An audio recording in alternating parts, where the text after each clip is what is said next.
there's some pretty decent red flags we want to help you avoid. So that's why we're here to give you some contractor dating advice. Oftentimes people already come to us and they already have a contractor on board, or they already have a handyman, or they already have a builder. Don't be afraid to ask questions. Are they insured? Have they worked with reclaimed materials before? Real reclaimed materials before. Let's get some job references. Let's see some photos. At the end of the day, our products are only as good as the final hands that touch them when it comes time for install. The level of dumpstery that we've come across about people who say they can, or they're YouTube certified, and if subscribed to our YouTube channel, thank you. Some of the stories that we can tell are just off the charts madness. Nobody truly cares.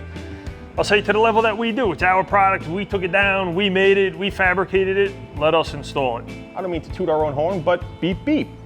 This is why we do our own installs. We want that piece or pieces to really hit home, installed properly. We don't want you to like it, we don't want you to tolerate it, we want you to love it. We want to allow that material to get not just a second or third lease at life, and potentially a fourth lease at life. We want their grandkids to fight over it at the end of the day. There we go.